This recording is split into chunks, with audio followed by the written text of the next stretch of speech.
Hello and welcome to Megs & Co. in the studio. This is my YouTube podcast that is all about yarn and all about the fun projects that you can do with yarn, and that might include yarn dyeing, knitting, crochet, spinning, crafting. It's really endless for me. So yeah, let's get to it. I have quite a big update today.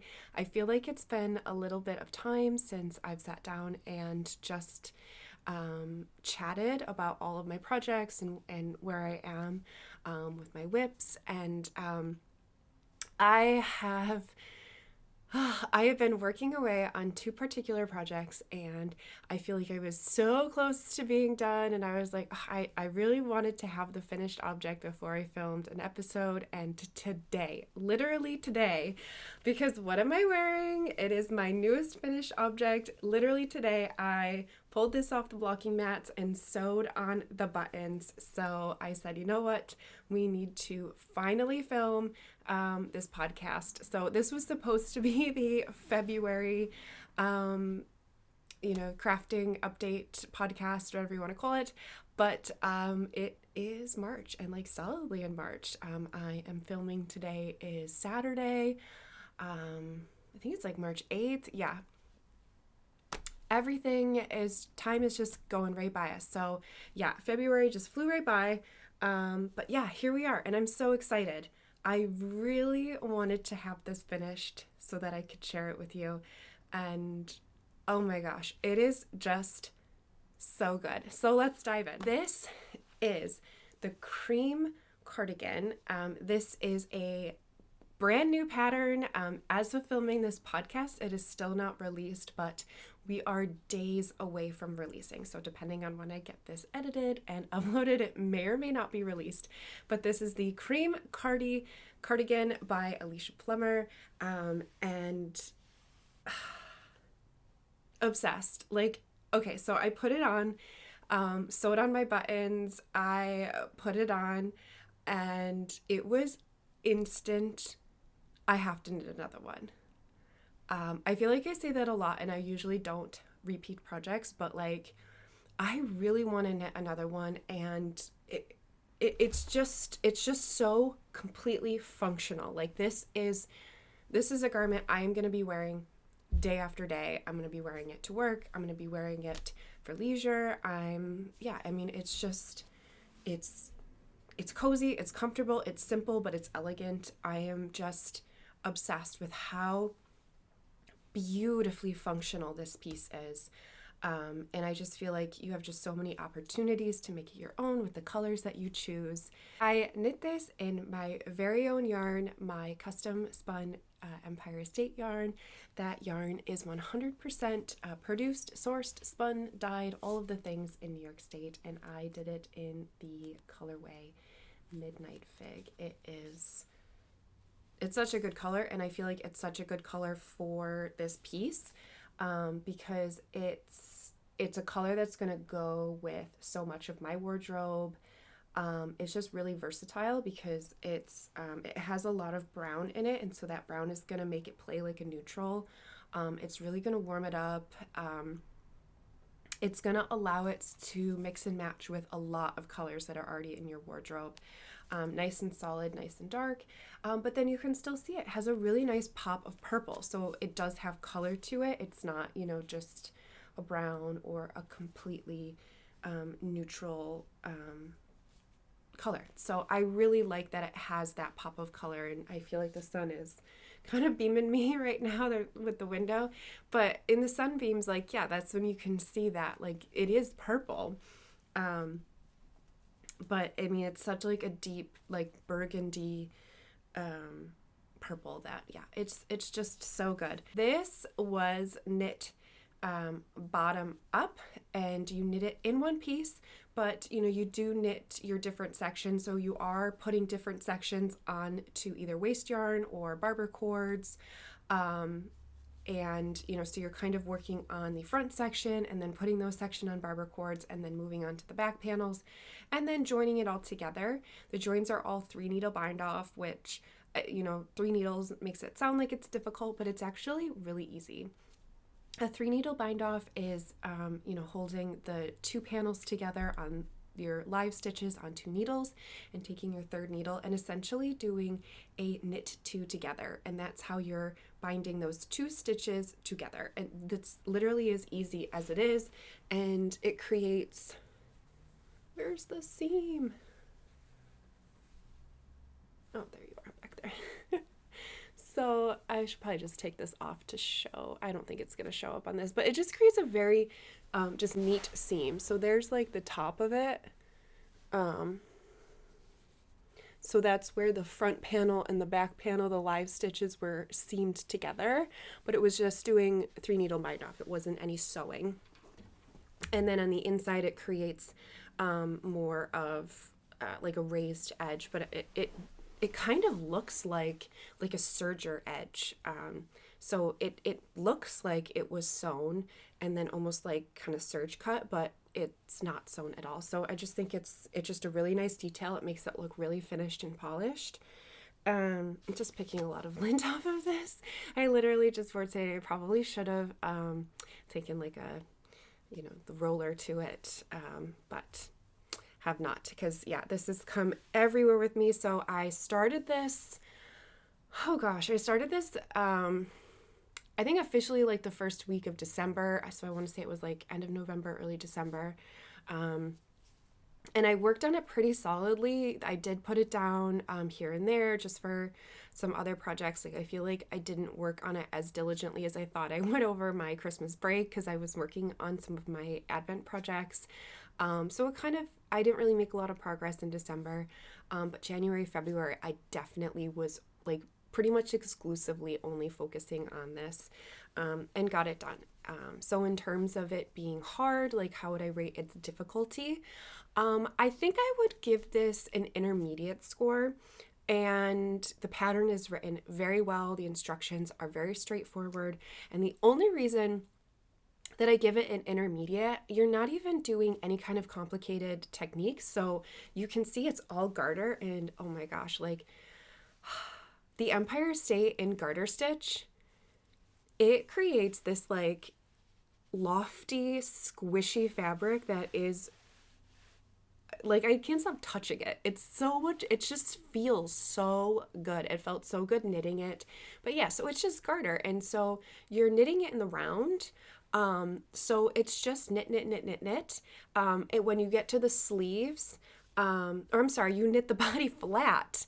So it's just knit back and forth and you get the nice garter. When you get to the sleeves, you are knitting in the round. So you do have to do a row of knits, a row of purls. So the sleeves, were they just took a little bit, I feel like, longer because you couldn't just knit furiously through the sleeves. You did have to knit and purl and kind of pay attention to whether it was a knit row or a purl row, and I did have to take out a couple of rows every once in a while, and I was not really paying attention, especially when I brought this project to Fiber Night, which is my local meetup group. But anyway, so yeah, so you knit the body flat. So it's all garter. You see it's just ribbing. And then the way that the kind of collar is, you're just doing basic increases and decreases just to widen the collar without widening the body. So there was literally no technique that I thought was beyond that kind of advanced beginner set of tools that, even if you didn't necessarily remember, like, okay, which direction do I do and make one right? You can just very easily look that up on YouTube and get an instruction under like 2 minutes. The only reason I am giving it an intermediate is because you are knitting it flat, and then, like I said, you kind of knit each section separately. So you knit like the body part of it, and then you knit like the one panel. And so each time you're kind of focusing on one section, you're putting another section on to either waste yarn or knitting barber cords. And it's just a lot of like minding your sections and really making sure and taking really good notes, especially when you put the project down for a couple days or a couple weeks in my case. Really just minding your pattern and really paying attention of like, okay, am I on the right panel or am I on the left panel? Am I working on the back? So why I say it's difficult is that it just took a lot of like management and organization. But if that doesn't seem stressful or anything to you, the actual techniques for this pattern, I think, are advanced beginner techniques. Like, there was nothing that I was like, what the heck is that? Like, what is she talking about? This makes no sense. Like, everything was actually really easy. And so I will also say this is my very first cardigan. So I don't have another cardigan to compare it to. And it makes me really curious to look at some other cardigan patterns and see, is the construction kind of similar to how most cardigans are made or some cardigans are made? I have no idea. So maybe this is just how all cardigans are done. And I'm just like, oh, wow, this is like so neat that this one is done this way in all the sections. And then you basically just put your pieces together at the top and at the seams. So yeah, again, not hard. There's nothing in there that was like confusing or I think excessively challenging. It's just really paying attention to your stitch counts so that when you do seam everything up together, you have panels that are of the same size. Paying attention to, your buttonholes so that when you sew your buttons on, that they are in the right place and all equally spaced out. So yeah, it's just, you just have to pay attention. It's not a Netflix project. But it's a project that I really loved. And I think most importantly, I definitely tend to be a process knitter. Like, I just love knitting. And I'm finding more and more that I really just want to have a good handmade wardrobe, a good knitted wardrobe. As someone who's been knitting now since about 2019, maybe 2018. Yeah, but we'll say 2019. It's fine. And, I surprisingly have very few garments. I have shawls for days. I could probably wear a different shawl every single day for like 2 months straight. And that's not an exaggeration. Between crochet shawls, knitted shawls, and maybe it's cowls. We'll include cowls in there and scarves. But like, yeah, I love it. I just love shawls. I love, the detail work that goes in there and that you don't really have to worry about like shaping and fit. And it's just a nice project to come home to at the end of the day. When you're tired, you just plop down on the couch and you just have this beautiful piece.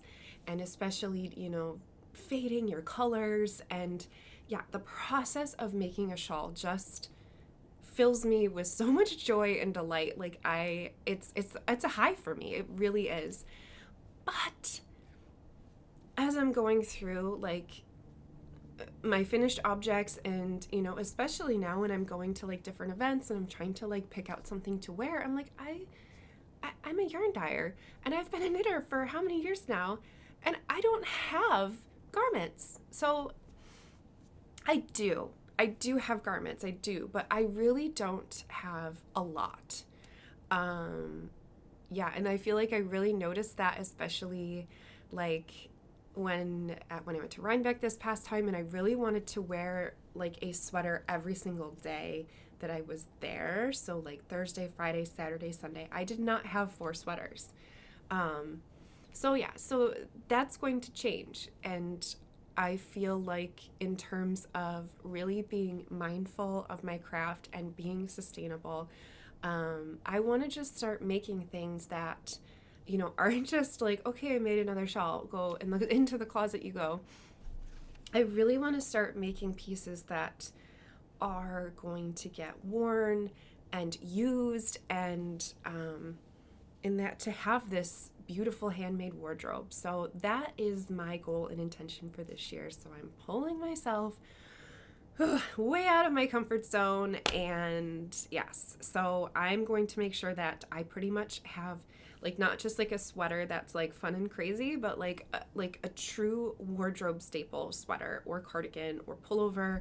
Especially now that we're kind of getting into warm season, I'm starting to look at some t-shirts and like tanks, that kind of a thing. So to get some like really good layering pieces. Anyway, I feel like that was a huge segue. Where did I even start? I have no idea. Like, where did this rabbit hole even start? Like, what was I talking about with the pattern? Okay, so I said it was knit flat and then the sleeves. I think I was talking about how hard it was. That's how somehow we got into my handmade wardrobe. I don't even know. Okay, so back to this sweater. Yes, so I took really good detailed notes, and they are in my Ravelry project page. So I will link to my Ravelry project page in the description. And especially because I was a test knitter, so that's kind of a requirement just to make sure that you're providing good notes, good feedback. Also to make sure that I'm providing really good notes because so my Empire State yarn, it is a very bespoke yarn. It was custom spun for me, custom spun from, this is Rambouillet wool from New York State. It's non-superwash. It's just very different. And so one of the kind of difficulties I think just as a shopper and even myself, just as someone who wants to knit with this yarn, is when you go on Ravelry, when you look at stuff, it's really hard to know, like, is this yarn going to work without starting? So I took really good notes so that even though this particular pattern, again, wasn't necessarily written for this specific yarn, I can tell you that this yarn, like this pattern and this yarn, perfect match, like absolute great match. So the pattern was written for non-superwash yarn. I believe the recommended yarn is Brooklyn Tweed Shelter. And I'm finding, so as I am knitting more stuff, I am finding that the Brooklyn Tweed Shelter, patterns that are made for it or patterns that work in the Brooklyn Tweed Shelter, that you can sub in my Empire State like seamlessly for that yarn. So just in terms of like the density, the elasticity, how it's gonna lay, they're both non-superwash. So that's what I've been kind of doing. I've been going through and like looking at people's projects that they've made in Brooklyn Tweed and then seeing, is this something that I want to make, because it's kind of already been like pre-tested. So that might be a good tip if you are looking for potential projects to make with this yarn. What do you make? Yeah, that's a challenge with super bespoke yarn. You're like, until I've knit it for you or presented something designed in it, it's just it's hard. You are testing it. You are just hoping that this yarn's going to work for this project. But I mean, it's kind of like that with all yarn. Anyway, I am digressing again. And again, I have like no idea like what the point I was trying to make. Ravelry. So I took really good project notes. So if you wanted to see all my project notes in terms of my gauge, my needles, if I remember correctly, I actually went down a needle size, which is unusual for me. And again, that just might be the difference between the Brooklyn Tweed Shelter and this yarn. My yarn was spun to be a very light DK, almost sport weight. And I think the Brooklyn Tweed Shelter is more of a true DK, almost more worsted. So this is a little bit of a thinner yarn. So, so I did go down a needle size, but it blooms really well. So yeah, so I did have to play around with my gauge a bit. And one of the things I will say is that I definitely am glad that I spent the time to make multiple gauge swatches, because especially on this needle size that I ended up using, which I think was the 6, it's in my project notes for sure, was that it almost looked like the fabric was going to be too dense, but I remember from my gauge swatch is that it just bloomed and really opened up and just became just a really light and nice fabric. So I don't feel like it looks too dense at all. It's perfect. It's like the perfect needle size for it. So I follow the pattern pretty much exactly as it was written. The one exception is that I did add an extra buttonhole repeat. So the pattern has you essentially work the body and all of your buttonhole repeats before you start working on your collar section. So if you're going to add any length to your body, you have to do it here. And so where the collar starts is kind of right at that under bust, and I feel like that's a good kind of metric that as you're knitting this for yourself, because that's what was also hard for me, is I was like, well, how do I know like how much length, because it's not like you can hold it up to your armpit. Like it's kind of a random spot that you're starting your collar, and then but you're just supposed to make the decision kind of mid mid torso, like, do I have enough? And so again, there's a great schematic now, so it shouldn't be an issue. But when I started the test, we didn't have the schematic yet, so we are just kind of, I like literally was just looking at the pictures of it on Alicia Plummer, and I glad I like paid attention. I'm like, it looks like it's hitting her like right below the bust. And yeah, so like this is my bra and this is my buttonhole, so there's maybe like an inch. So I feel like that's a good metric of like how much body you need before you start working your collar detail, because you're kind of locked into your size at that point. So I did do an extra button repeat, and I'm really glad that I did. Yeah, so this is where it gets just a little awkward, just head off the camera, floating body. Okay.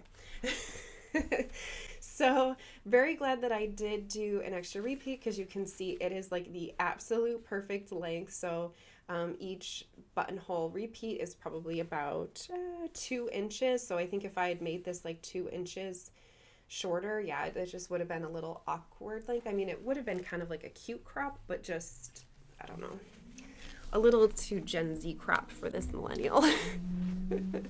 So for me, it is absolutely perfect. The other modification that I made was in the sleeves. I just tend to like pick up stitches just to make sure that I just don't have any holes or gaps. I don't really like pay attention to, when it says like, pick up 30 stitches. If I have 32 or 28, like basically I want to pick up so that I don't have any armpit holes or weird gaps or anything.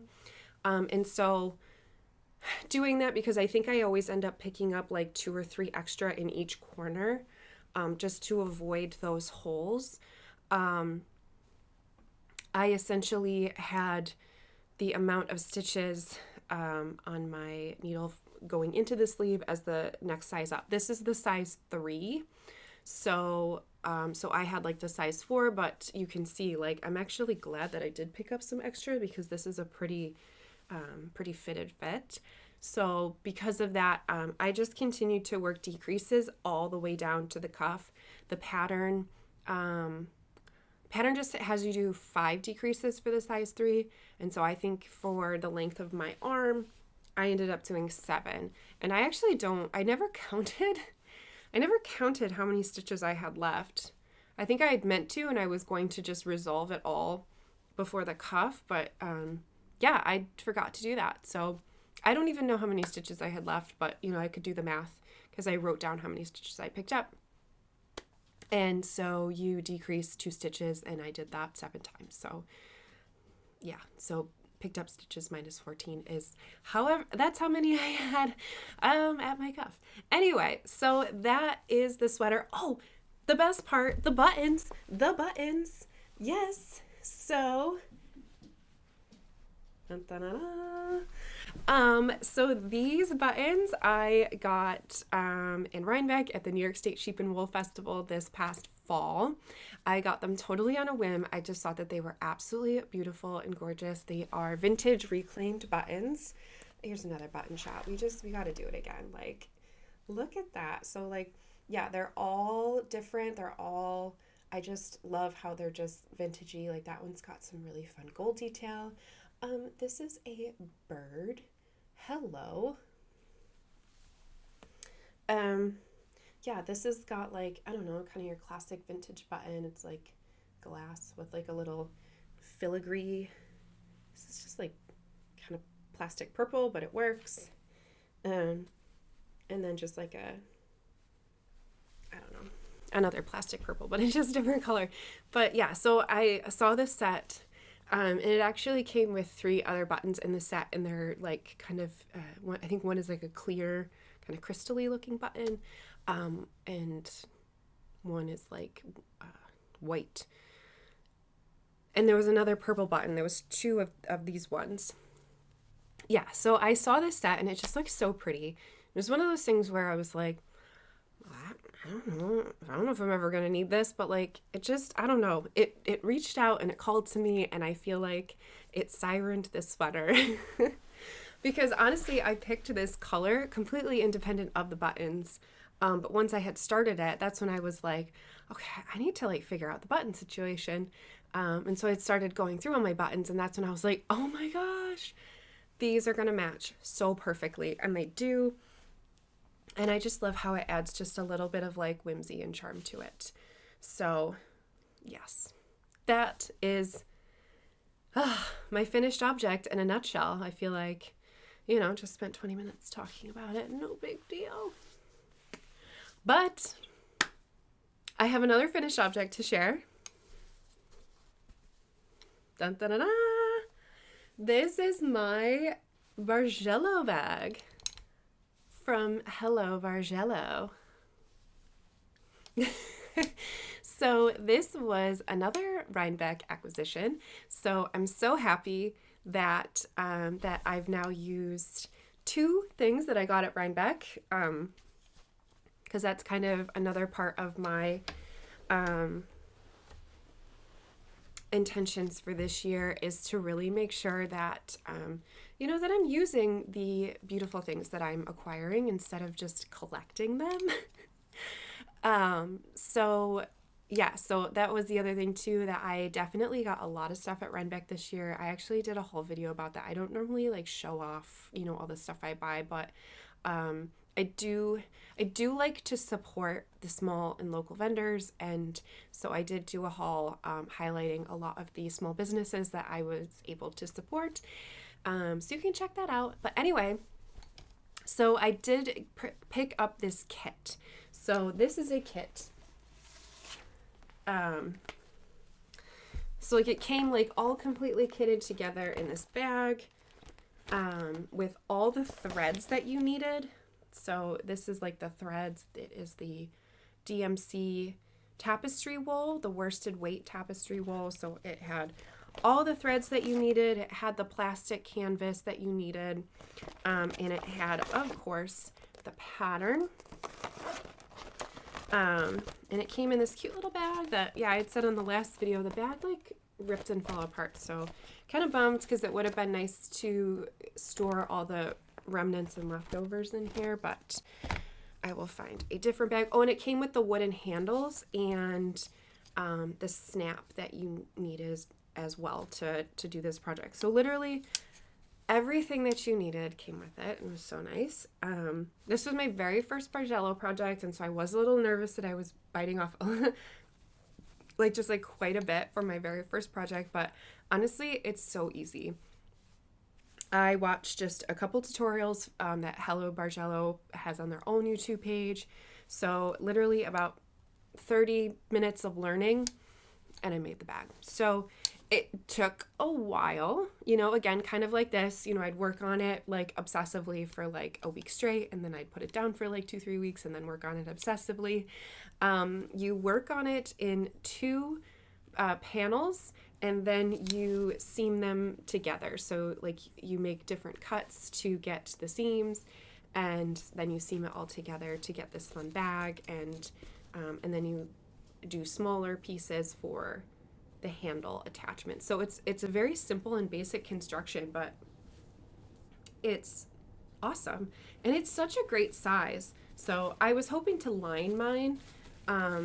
So it does come with a sewing pattern that if you wanted to make a liner. And look at this fabric that I have had, just this like random remnant of fabric, and honestly I had it as like a photography prop, like to kind of lay down on like a flat lay, because it's just so pretty. Like I don't even know where I got this. Probably cut something up, but I didn't have enough. I knew measuring it wasn't gonna be enough, but I was like, you know, I'm gonna just try anyway and just see. Yeah, it's way too small. But it was good practice on sewing the liner. It was not hard.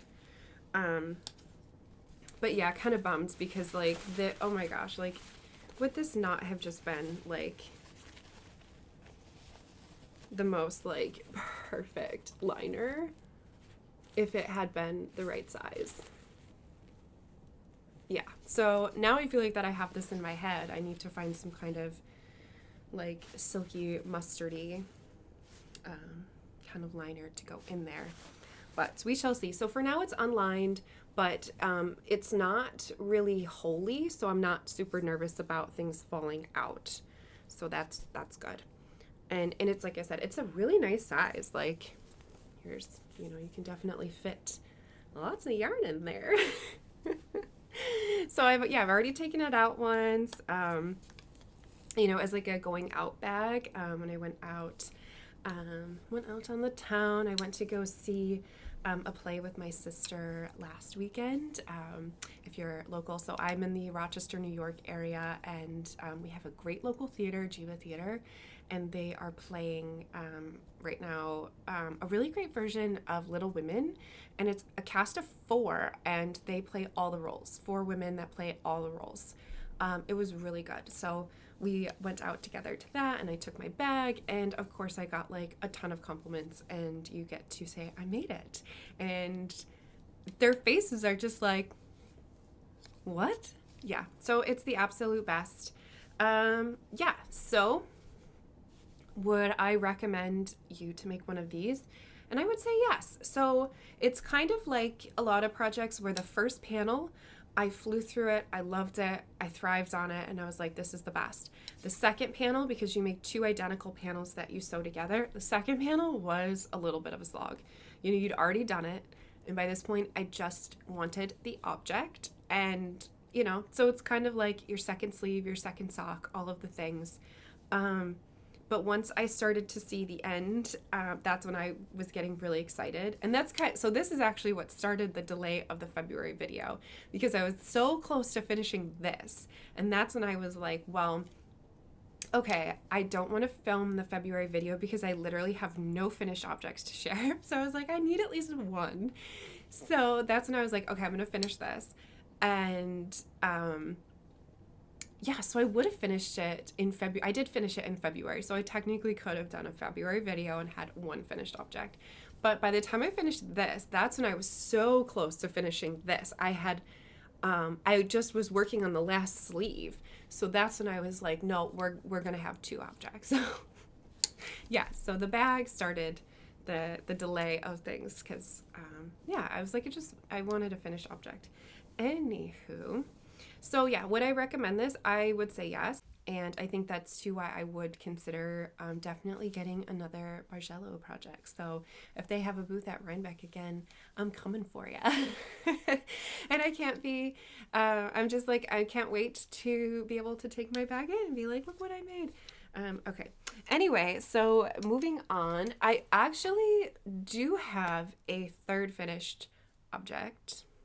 In my last sit down video, so in the January update, I was sharing about the spinning project that I had been working on, and this was fiber that I had acquired from Shirsty Cat at various fiber festivals. Some of this was purchased at the Central New York Fiber Festival, and some of this was purchased at Rhinebeck, not this past Rhinebeck, but I believe the year before. So I was working on this spinning project. So this is this is four 4-ounce braids, right? Yes. 4 4-ounce braids. And I really wanted to create a fade. So I really wanted to create not just like a fade, but like a really nice gradient between the 4 colors in these braids of fiber. And so I divided the fiber up in a way that, so like I had green fiber, and there is sparkle in this, which I'm hoping that because like the sun is crazy beaming me, I'm hoping that you can see that sparkle. So there was a green, maybe I only had 3. I had 3. Yes, I had 3 of these sparkle ones. So I had a green one, I had a purple one, and I'm going to go back and look at my picture to see how many I had. Anyway, and then I had one that was like kind of mixed.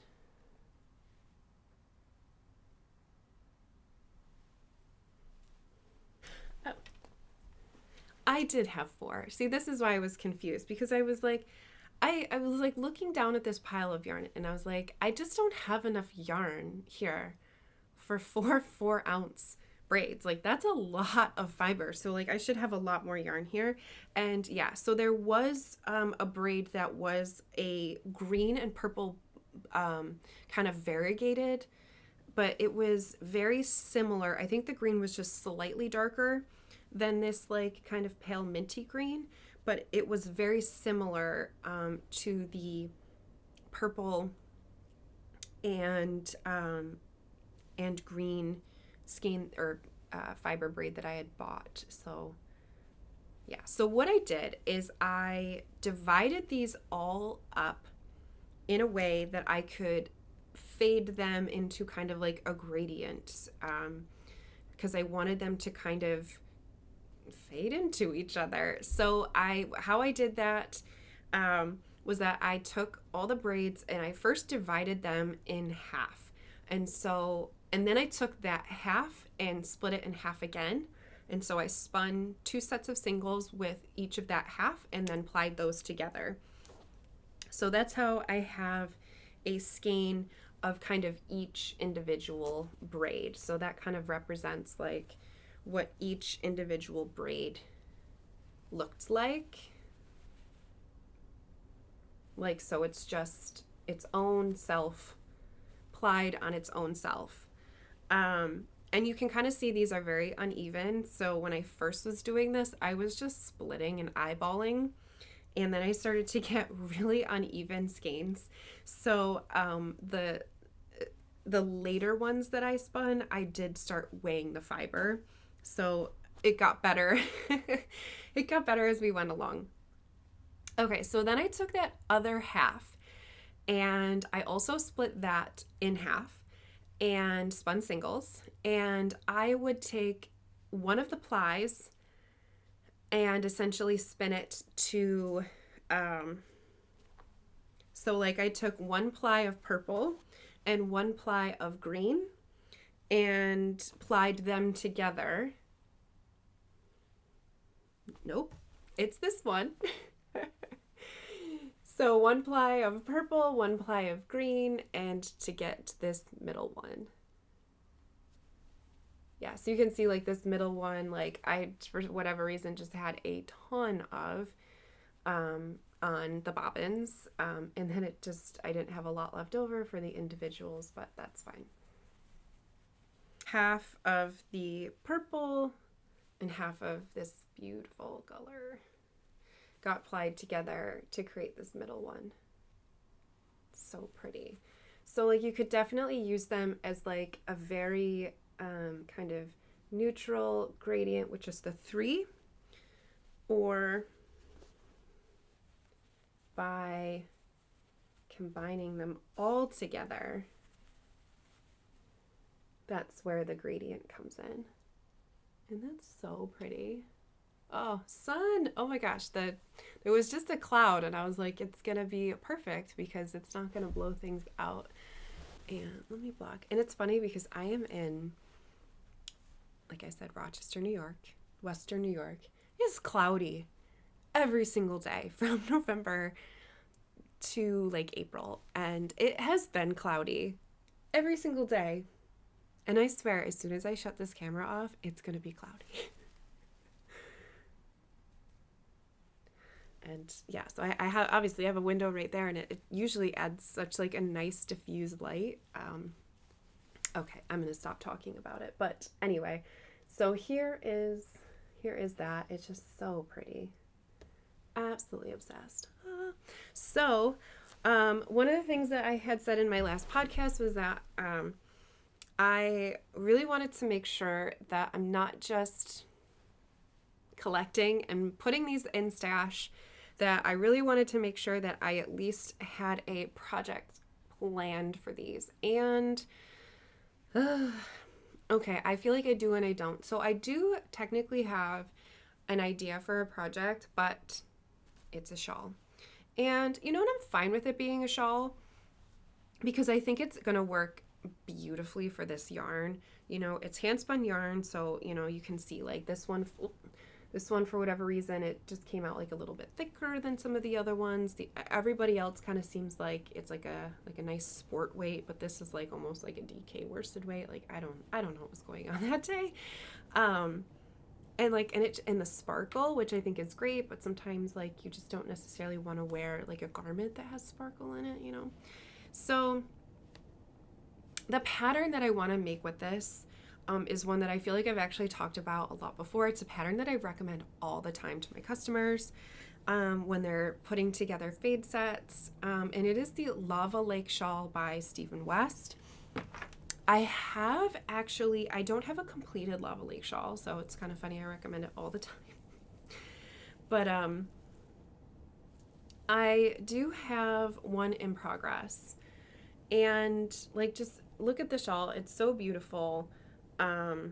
So it's one of the ones that you work kind of that away, you know, but it's worn that away.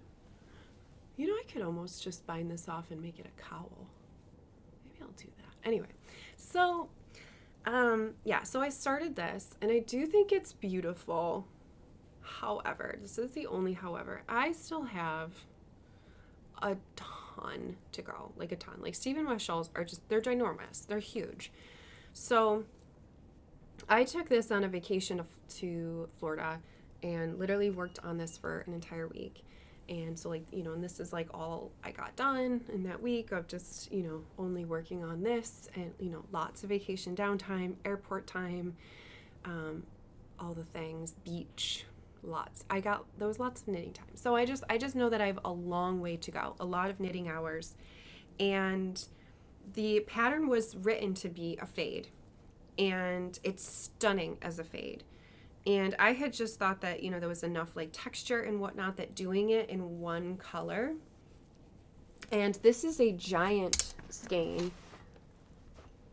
Look at this.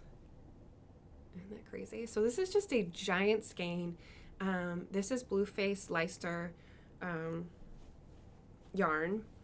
And so I just thought, especially for a vacation, I just thought it would just be so nice that I just have this one giant skein. I don't have to worry about, you know, do I need to switch colors?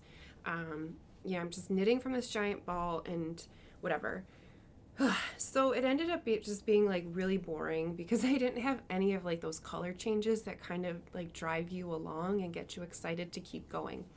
So it's just doing the same thing over and over and over and over. So the thought, I have no desire to finish this at all. So I've kept it on the cord. I haven't officially ripped it. I don't have the heart to just rip it. But I did take it off the needles. I took the needles and used them on something else. But yeah, I am kind of thinking like maybe I can at least bind this off and like, or do it the other way, and maybe just like seam it into like a little cowl, like a little bandana cowl. I think I might do that, and then it's not like a waste, and like this would be like such a great little like little spring bandana cowl. Anyway, so I think that's what I'm gonna do. Yeah, so this has been sitting in no man's land for 2 years now. Because it's just boring, and I just don't want to work on it. And I want to do it in colors. I want it to be a fade. I want to see all those colors running into each other and switching and changing and fading. And like that's the magic of a Stephen West shawl. So good. And I also, as I was knitting this, I really fell in love with the fabric it was making, and I thought this would actually be like a really nice garment fabric. So I actually think like doing like some sort of like basic like t-shirt or tank top, like, you know, it's a fingering weight, so like just something really like light for summer, you know, that kind of, you know, easy throw on. Because, like, you know, look at it, like, I'm wearing, what, like, gray jeans right now, and, like, just look at how good that looks. It's one of those things that, like, I think if you made something just, like, super basic, it's just enough playful colors that, like, it's just such an easy piece. Again, nice wearable wardrobe that you're going to just get lots of wear, the kind of thing you can grab and throw on and know that you're going to look so good every single day. And look at how it looks with this. Like, I could make a tank top or a t-shirt, and then if it's cold, like air conditioning or something, I could just wear this over it. So yeah, so I did decide, I think I'm going to bind this off, turn it into a bandana. And I don't know when I'm going to start the lava lake shawl, just because I have a lot of other whips going on right now. So unfortunately, this might sit in stash just for a bit until I can, you know, really like figure out, I got to sort my priorities out. But this might be a really good summer project, that kind of thing. Because again, it's once you get in the flow and you're moving and grooving, it's super easy. So, so this might be a really nice summer project, that kind of thing, like, you know, floating down on the boat. Yeah. So I am excited to have a project.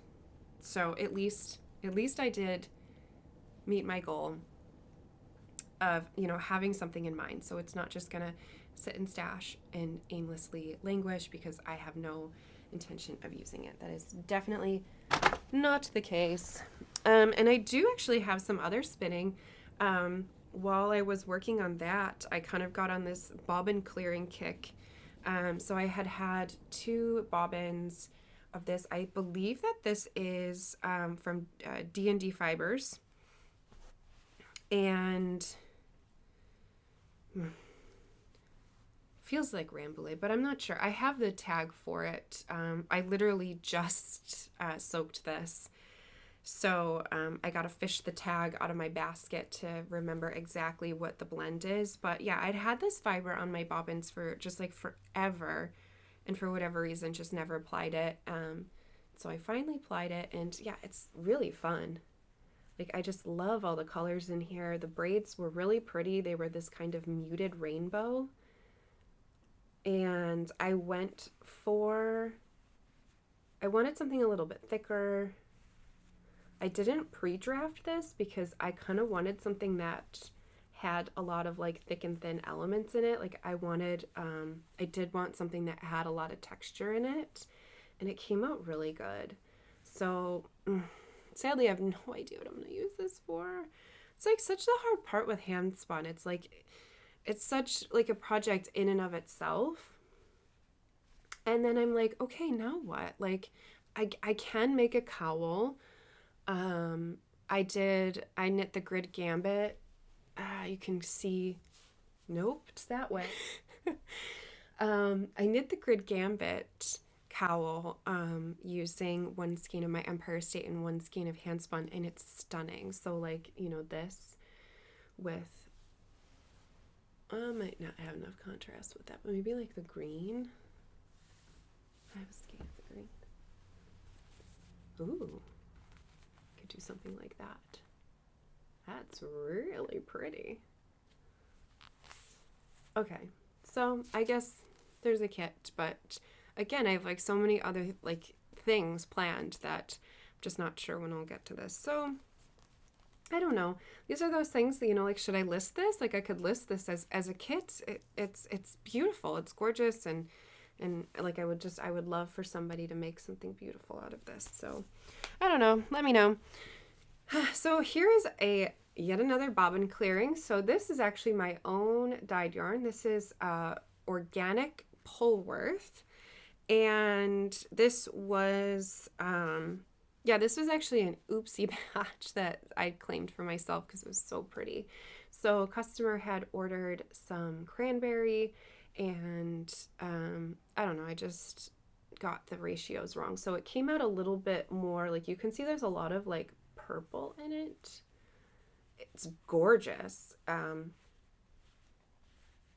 Absolutely gorgeous. So it's like, there's nothing wrong with it. It just isn't the color that they had requested and wanted. Yeah, so I just took the two braids of this. I think I ended up, because I would have done a whole pan, which would have been 4, so a whole pound, because I dye a pound of fiber at a time. So I must have sold the other 2 probably at like a craft show or something, or fiber festival. But I took 2, and so this is just 2-ply applied together, and yeah, it's a stunner. And this would be like really pretty to add in as like color work for just, it still is quite Christmassy, I feel like. I don't know, I'm just getting that red is always just like such like Christmas vibes. So I feel like if you were gonna do like a holiday sweater, a winter sweater, this would be a really fun kind of pop of texture or color in like the color work of a yoke. It is non-superwash. Okay, so that means it is whip time. Okay, theme song over in my head. So I have been working away on my scrappy blanket. So this is the, let's see here, it's all twisted up. This is the Rain or Shine blanket. This is a pattern by Stephen West. He has a Rain or Shine shawl. I don't have it handy, but I do have a sample of the Rain or Shine shawl that was knit in my mohair, my head in the clouds. It uses 5 skeins and you marl the colors exactly like you do with this. And so he created a blanket version of that same kind of stitch pattern of marling and using slip stitches to create these kind of texture blocks. It's just so pretty. And I just have so many scraps. Like my, you have your stash. And this isn't my stash, this is my yarn shop. So I am a yarn dyer, and my shop is Megs & Co, megsandco.com. Go shop my yarn. So, yeah, so you have your stash, but then when you do start using the yarn, you end up with this, just scraps. And I have a lot of this. So I've been looking for really good, like not just stash busting projects, but scrap busting projects so that I can start kind of downsizing some of this, because I just feel like they get to be a little cumbersome to store. They get to be tangled. So I find that, putting them in these little bags really helps to keep them from not like tangling together, because they can't really move around as much. But yeah, so I just have a ton. So I have been putting them in this blanket, and it is huge. I really need to put a progress keeper, and I'll do it this time. Put a progress keeper so that, because I don't remember how much I had done on the last podcast, but I do know that I was still increasing and I am now decreasing. So it'll essentially be a giant square. So you start off here. So you start off super tiny and you just increase until it's the size that you want it, and then you just start decreasing. So when I got to my 45th color, so my 45th block of, so you're marling, so you change colors every single section, and you're holding each yarn for 2 sections to get that marl. So each section you are dropping and picking up a new color, but each color gets held for 2 of these blocks. So that's how you get that kind of nice gradual transition of color. And so for this last one, this one would have been the introduction of color 45. So yes, 45 individual colors. Oh my gosh. Went into this so far, and that's just to get to that middle, because I am now on color 50, And I have been keeping track of the order with these popsicle sticks. So, like as I'm pulling stuff out of my stash, I'm making decisions about how I want them ordered so that like they are kind of fading into similar color families, so that I get like a nice, a really nice gradient of color. So like I want like longer sections of purples and longer sections of blues, so that way I feel like the marl will look even more natural and progressive. So yeah, so I'm keeping track of all of my colors with the little popsicle sticks.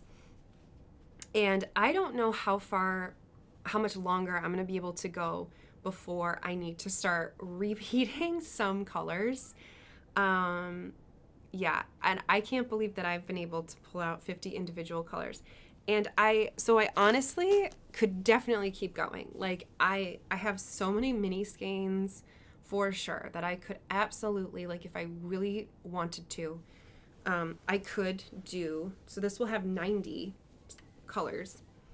I could keep going. But the problem that I ran into, originally I had planned to do this with all minis.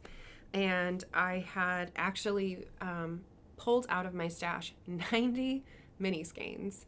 And a lot of these came from advents from the past, just different mini skein sets that I had purchased. Like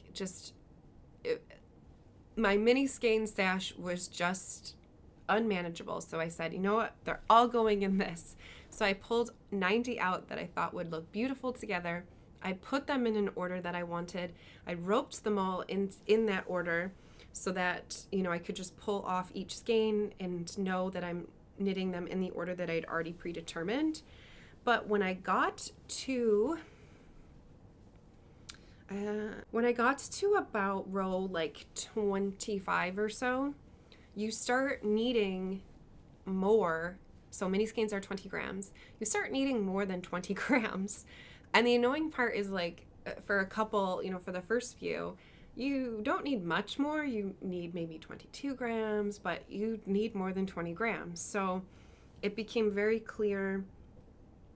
Yeah, this is my first full like non-mini skein. So it became very clear after this section, because I had such a tiny amount of yarn left, that I wasn't going to have enough yarn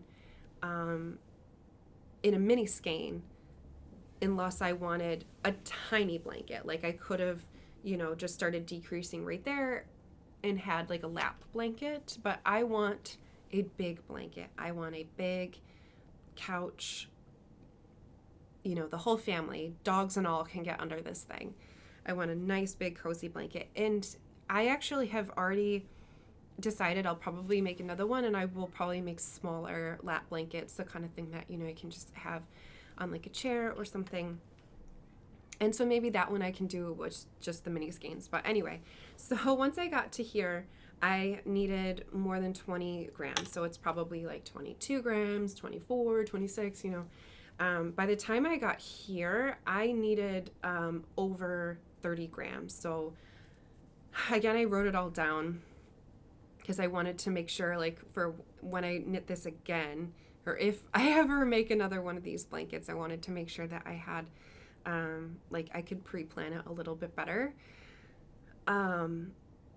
That, yeah, it was literally like close to 40 grams. So almost like a half skein of yarn.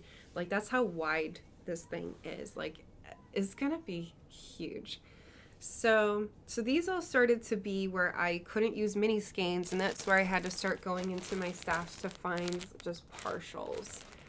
And so that became like a quest of like, oh my gosh, what's in my stash? What's a partial that like I don't think, like I didn't have a purpose yet, or, you know, like I'd already used it and I didn't think that I was gonna, it didn't have a plan or a project dedicated, is what I'm trying to say.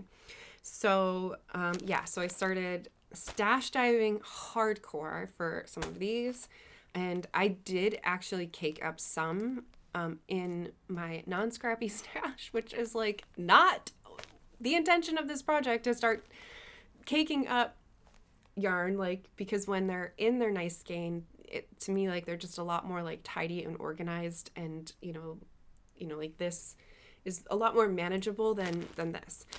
But yeah, I was starting to run out of colors. So I was going to stash, and especially those skeins that like they'd been in my stash for 5 years, and I'm like, I'm never going to use this, so I might as well. So I did cake up probably at least like 5 different skeins and put them in here. And so you can see like some of these ones these were probably caked. And these are ones where I feel like I would go back and make another smaller blanket with like just these to use them up.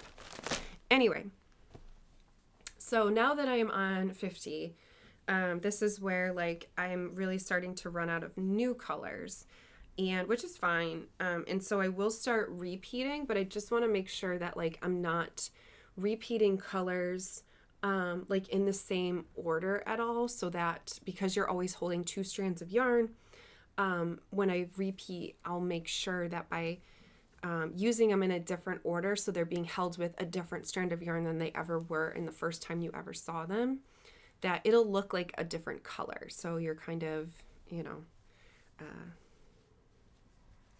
making that illusion. So like I want this purple section just to be a little bit longer, so I'm already kind of thinking like probably like the color that I held here, I'll probably repeat. Yeah. Anyway, so I still have so much to go, but I am more than halfway done. And yeah, so this has been a really great, this has been my evening, you know, end of the day. I'm just tired, and like this is so mindless.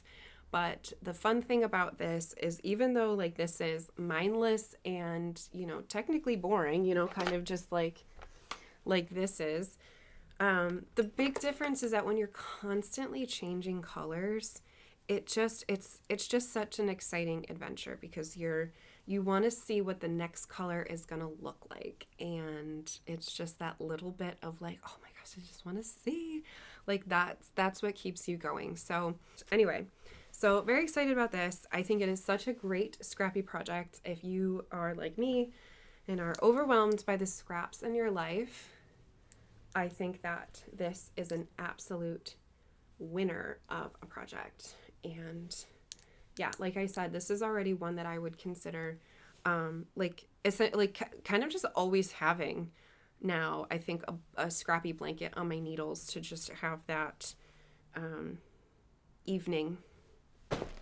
situation going. Okay, what's next in this pile that I have at my feet? Oh my goodness. So in my last video, I had shown you a hat, a colorwork hat that I had knit, and it came out so tiny. And so I did cast on another one. I didn't choose, this is a doodle pattern hat. So Jamie Lomax of Pacific Knit Co., she makes the doodles.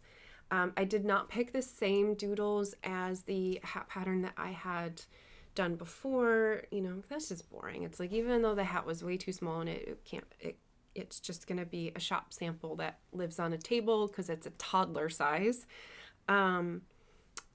I just didn't want to knit the same one. So anyway, so since I had that mistake hat that was knit in like toddler size, I could at least measure it and use the gauge from that to determine exactly how many stitches I should be casting on to get an adult size hat. And yes, this is going to fit. I'm actually a little nervous that after I block this, that it's gonna almost be a little too big, but I think it's fine. So I normally have very curly hair, and so I think when I've got my volume of curls, it's actually going to be good. And the color work I can feel is a little tight, so I think sizing wise it's fine. I'll definitely see how it feels after blocking, and potentially, you know, I could have gone down maybe 12 stitches, but so I cast down 120 stitches, and I'm on size 7 needles. Yeah, so I'll see where I'm at, and but I'm excited. But there is a problem with this, because I ran out of yarn. I lost at Yarn Chicken. So this is actually the leftovers from another doodle pattern that I'm working on. I'm working on a giant scarf that I'd shown last time, and I've made no progress on it, so I'm not going to pull it out. And so I just had a little bit of leftovers from that, and I thought it was going to be enough to make a hat. It is not. So one option is I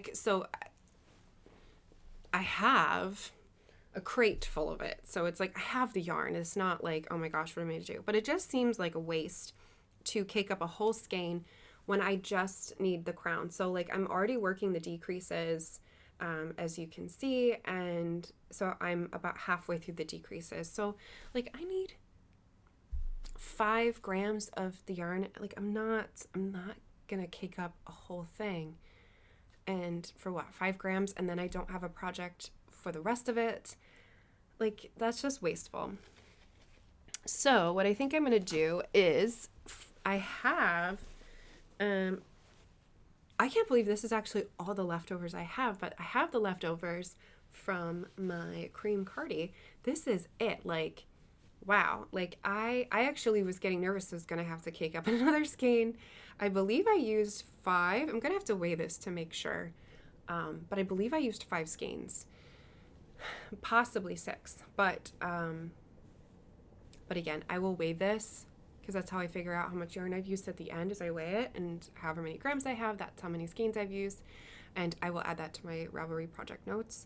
Anyway, so I have the leftovers, and this is definitely enough for a crown, but I think it would be kind of funny to just plop the purple on here. So what I'm going to do is rip back to this section here and redo this color motif using the pink and this, and at least in that way it'll look a little bit more like intentional of a color blocking situation, and then I should have enough. I really hope, like, because even this is like not that much. Like, what if I don't have enough still?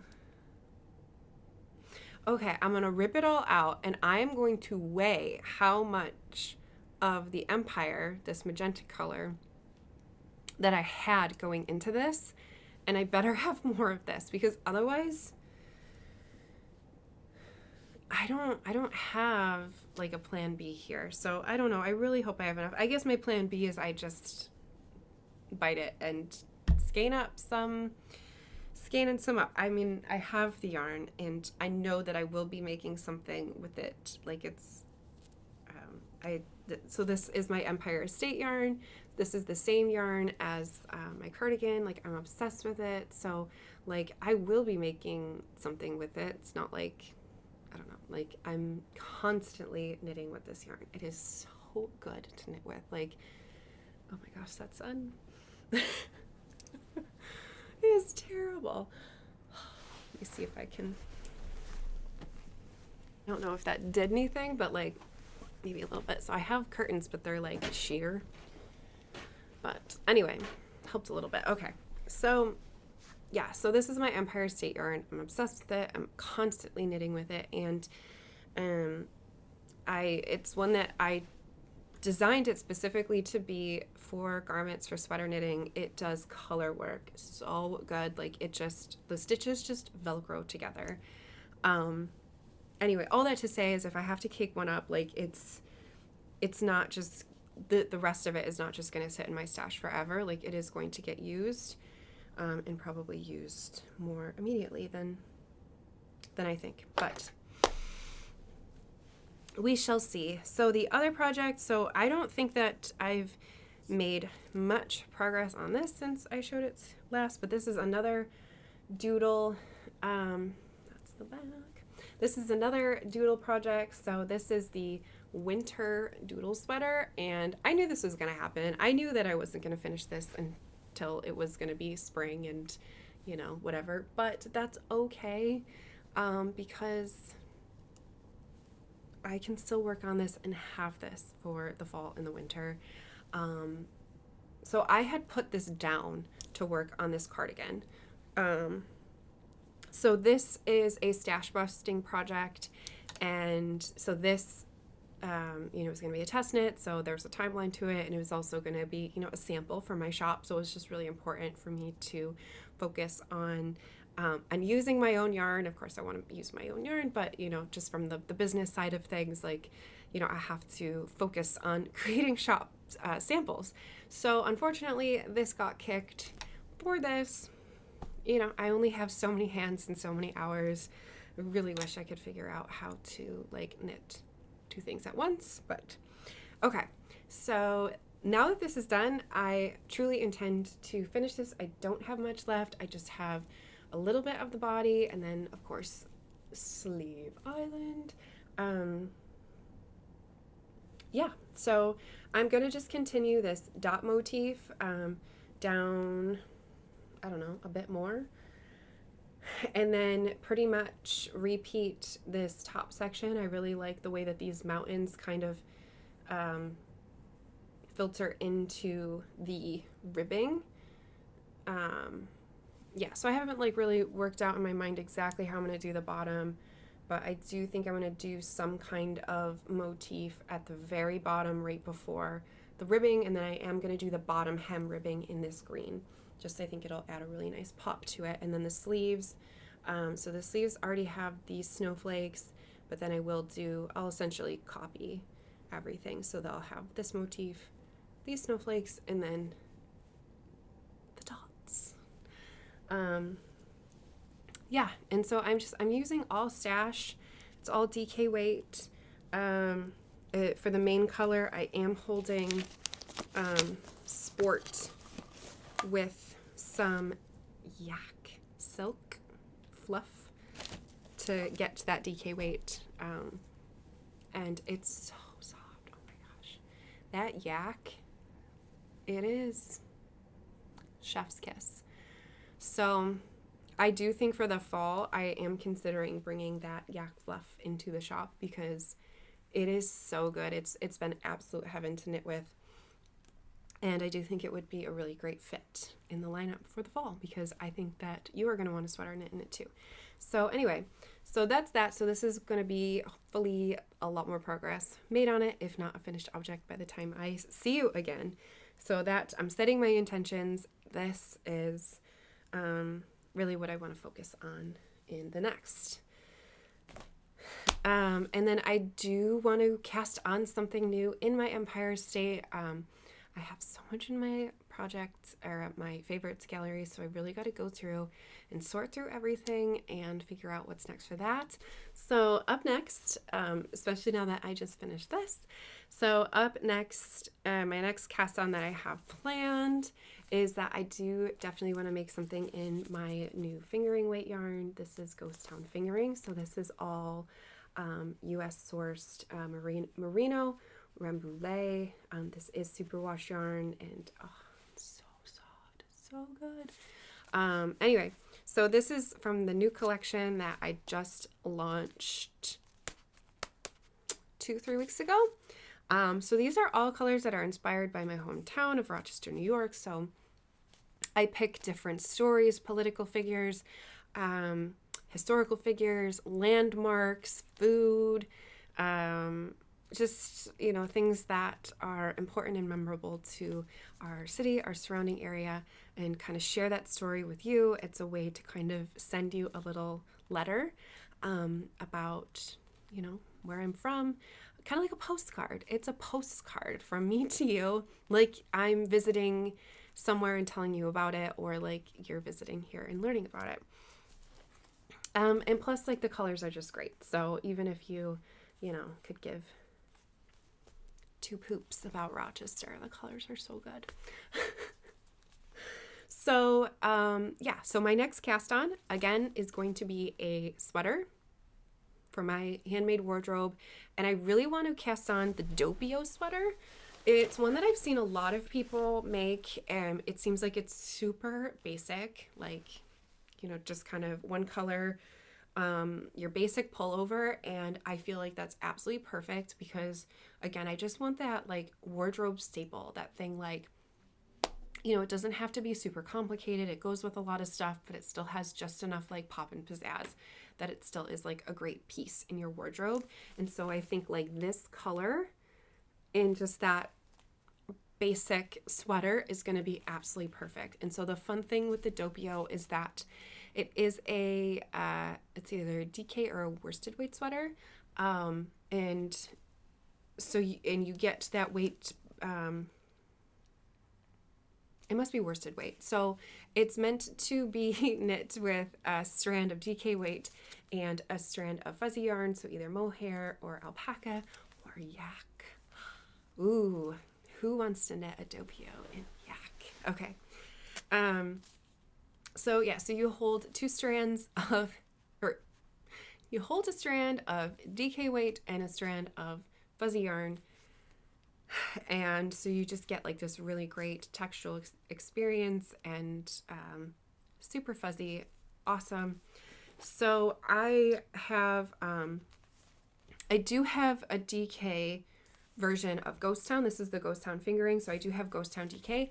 They're essentially exactly the same. This is just spun at a fingering weight, and Ghost Town DK is spun at a DK weight. But other than that, it's the same yarn. It is the same twist, plies, all of the things. This is just double the yardage, and so half the thickness of the DK. And so instead of using DK though, I am going to hold two strands of the fingering, which will give me the same exact thickness as if I was using my Ghost Town DK. And then I still am going to hold with my Head in the Clouds, which is my mohair base. And all of this is in the colorway Sam Patch. Really fun story. I'm not going to dive into it on this podcast. But so the reason I'm going to do that is because a lot of times like super variegated yarn like this has lots of speckles, lots of splashes of colors. And a lot of times when you're working in the round, you can get pooling. And pooling just happens. Pooling just happens when the colors tend to they line up, and it can be very unpredictable. And so like I dye with the intention to avoid pooling as much as possible. And so by doing that, I don't put large washes and splashes of color in my skeins. I do a lot of like quick drops of color. But there's still a chance that, again, as you're knitting in the round, that those, even though the splashes, even though they are very widely distributed throughout the circumference of the skein, there's still that chance that as you're knitting in the round, that you end up in a way that those align, and that's what creates the pooling.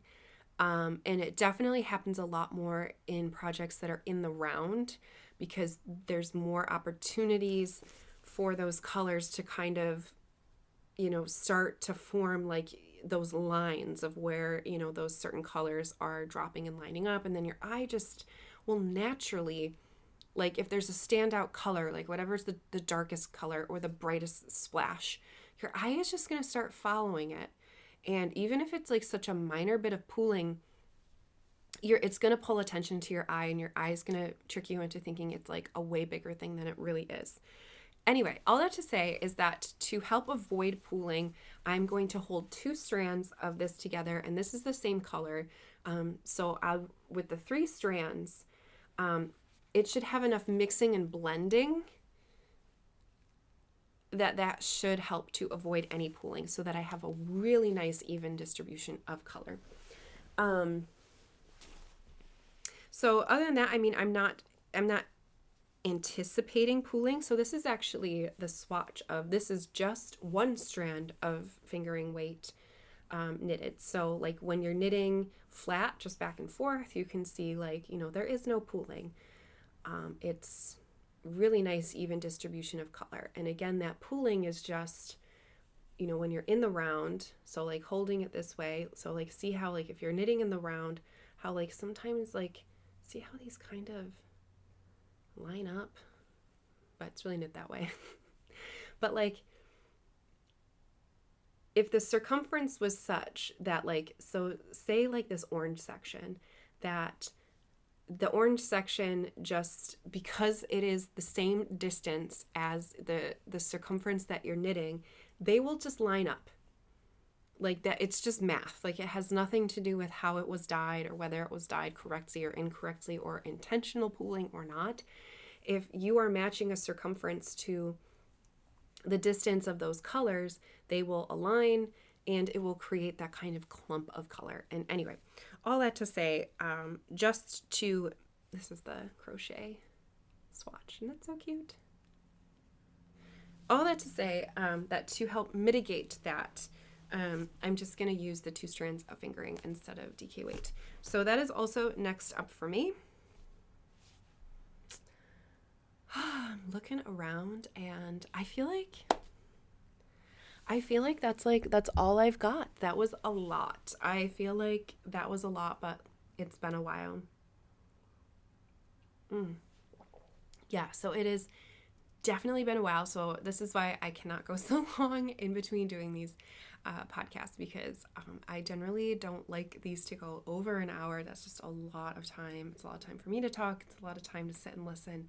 But yeah, that was a lot. I did a lot. I did a lot more than I really thought I had. It's kind of nice to really pull everything out and get that visual of just how much work you've gotten done, because I have a cardigan, I have my bag, I have a lot of spinning, a lot more spinning than I realized, and new goals, new intentions, new projects. So hopefully I will check in again at the end of the month, and not let so much time, not let another 6 weeks go by. This is cute. This is my knit mug that I got. This is Patty Cornelius pottery. She's a local potter. It's so cute. Anyway, now I'm just rambling. So with that, I'm going to sign off. Thank you so much for joining me. I would love to hear what projects that you're knitting on. Let me know in the comments what's bringing you joy. If you ever have any questions, comments, of course, drop them in the comments. And please like and subscribe to my channel. It helps the channel grow. It helps your friends who might also be interested find me. And see you soon.